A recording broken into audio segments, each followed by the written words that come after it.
Hey there. Good afternoon, scholars. I'm Mr. Carson, and I'm from the East Coast of the United States of America, New York area. I'm here today to work with you on some grammar practice, what I like to call grammar in action. So, what I've done today is I've set up where I usually introduce grammar. With me, with me, you only get grammar as it pertains to the context. This means that whatever book we're reading, whatever play, whatever documentary we're about to see, and or novels or magazine articles, whatever, I teach the grammar that's going to be within that piece of text, so that it's easier for you to understand how the grammar works. If I edit your weekly journals or your essays and stuff, then I will also correct grammar and teach grammar in that context as well. So today, as you came in, I gave you all a sticky note. And what I'd like you to do is, first of all, let's define what we're going to be working with today in grammar is contractions. So let's define the word contraction. Does anyone have an idea of what a contraction is? And I'll put one up on the board right here. There you go. Can't. That's a contraction. Does anyone have a definition for that? Oh, thank you, Fong. Thank you, Fong. What is your definition of a contraction? Thank you. Very good. That's an awesome answer. Um, Fong, it's kind of like a combination of two words that is used to this apostrophe. This cannot be confused with the apostrophe that's on this word here when I write this sentence. Carson's laptop. Now, that contraction, that's exactly right, Star. I misspoke. This is not a contraction. The difference between these two is one is a contraction and this apostrophe is possessive. Excellent. That is possessive, meaning the laptop belongs to the person whose name is connected to it, which could be an animal, person, place, um, or thing. For instance, the dog's tail wagged.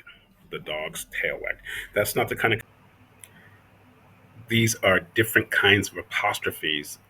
In these, they're not contractions, but they're apostrophes that may be confusing. Um, Contraction we're going to be doing today. Today, we're going to be working on contractions that are within a song I've chosen. I'm going to ask you right now to write down as many contractions that you know of so I can get a gauge of how well you guys understand what we're going to be dealing with. And I've chosen four songs on different levels, so I will check your sticky notes that I gave you when you first came in. I'm going to give you about 60 seconds, a minute, to write down as many contractions as you can. Just go wild. There's many contractions. Again, I'm going to cross off Carson's because that's not a contraction. That's an apostrophe, but there is no Carson is. There is no Carson is. This word up here, can't, means what? Oh, excellent, Johnny. Can't means cannot. So it's two words that are connected with the apostrophe. Excellent. So from Sunshine, Sunshine wrote on her paper, she wrote don't, won't, it's, and shouldn't. And as Sunshine is gave me that one, I have Shelly up on the board, and she's writing down, good, she's writing down I'm, which is short for excellent, I am, and I'll, which is short for I will. Very good, Shelley. So she wrote the contractions up there, and she wrote what they are, what letters or what words they're leaving out. And we're going to be working with some of these today because these reason why I chose this lesson is because I've been teaching around the world for a couple of decades now, and I found that many people are misspelling those two words that Shelley just put up on the board, and they are tragically misspelled this way, and that doesn't mean anything. or they're tragically spelled this way, which indicates that someone is sick or ill or unwell. So if you don't have the apostrophe in the right place, or you leave it out, or you spell this contraction this way with all the letters in there, you're not omitting or leaving out any of the letters that you should be. So as you listen to, thank you very much, Shelley. You can have a seat. Thank you, Sunshine. As you listen to the song for the first time, I want you to write down as many of the contractions as you hear. Sometimes I will give you a copy of the song and you'll highlight or underline the contractions that you see. And then, as a further exercise, you can even find other places where they could have used contractions. And as we study these poetry, these songs, these texts later on, we will analyze why did they leave out the letter, or is it for a rhyme scheme? Is it for a different feel or effect of the song or of the words as they land on our ear or as they come out of our mouths? Um, so let's listen to the song first, and then I will put the lyrics up on the board. Do the best you can. As some of you will have all of them, some of you won't have as many. Do not worry about it. This is a listening exercise. This is a grammar exercise. We're we're incorporating all of this into this one lesson.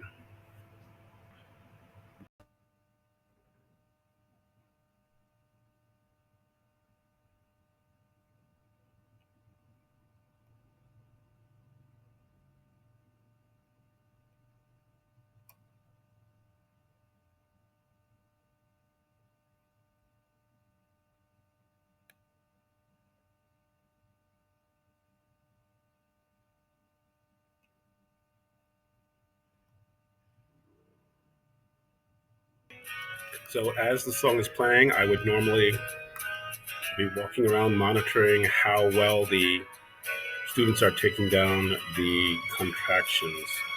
I've already looked at their sticky notes, so I know what their level is.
So over here, I'm writing down some of the contractions, setting up the next assignment,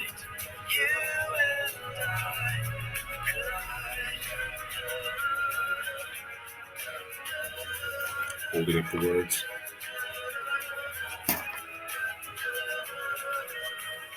Going through the notes.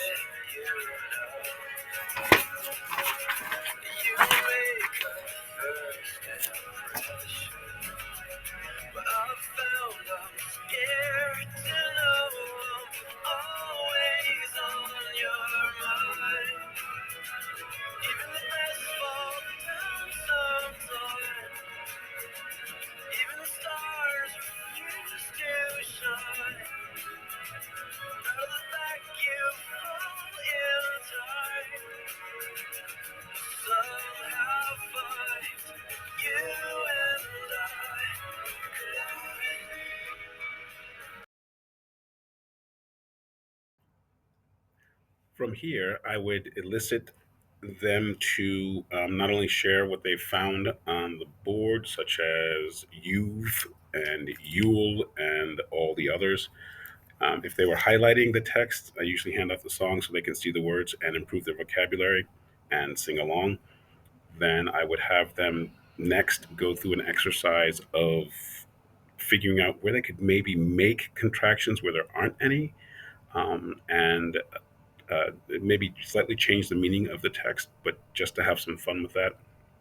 Another game I would play with them is cut up the song and have them put the lyrics in the right order as they were listening. That would come later on, though. This is one or two of the expected responses I might find from them when the line says, "You and I collide." I would hope to get them to combine those two and put "we've collided" or "we'll collide," so that it shows that they're understanding how they can change the structure of a sentence and use their contractions properly. That's also maybe a slightly higher level for some of them, but that would also be showing some of the higher level students, the scholars, that they are able to see these different ways of transforming the language. Another is when the line says the stars refuse to shine. They could maybe come up with, I would expect them to come up with, they've refused to shine, they have refused to shine, or even they'll refuse to shine. Our love is so strong that the stars, or our love is so bright that the stars have refused to shine because we are like stars. Metaphor there. Similes, metaphors, beautiful. Um, Usually I teach a song in one or two classes. This one we would then transition. I know this is only a 15-minute demo, but then we would transition into theme. Maybe not so much into author's intent, but definitely the theme of the song, because I would introduce to the students. I'd say everything that I teach, everything that I do is connected to the next thing and the next thing and the next thing. So quotes of the day are connected. The themes are connected to the themes of this poetry that we've just read and heard. The themes are also connected to the next book that you'll be reading of Mice and Men, or a play we'll be reading later on and watching Shakespeare's Romeo and Juliet.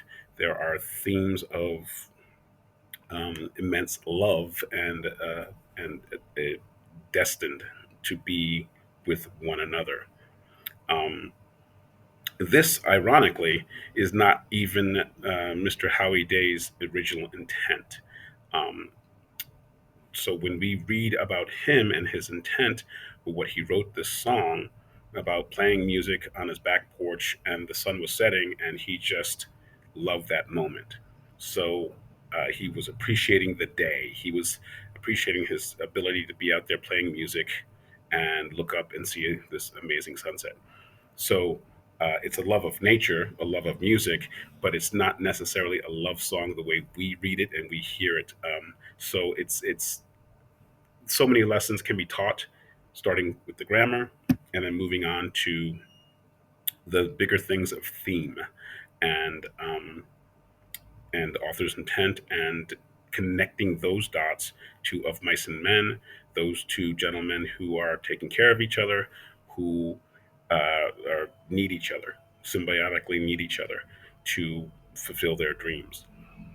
Romeo and Juliet, very similar, unrequited love. Sorry, not unrequited love, but the fact that they are um, unable to be in love because of their silliness between their two families. But they come together. These two stars come together, and the grand explosion. Um, so this song I've chosen can also be ushered in for themes of Mice and Men, of Romeo and Juliet, and a dozen other um, stories, documentaries, other aspects that will connect. And this is how I would end the class, with showing them that this, what we've learned today, can be used in their writings in the future, in their understanding of the language later on as they read something, as they hear something, and appreciate it a little bit more. As a closing, I would have them put on a post it as a or they would hand in the sheet with their highlighted words and their notes on that piece of paper that they were given. Of course, I would grade that and give that back to them, but that would be their evidence of attending the class, of getting something out of the class, and of course their daily participation.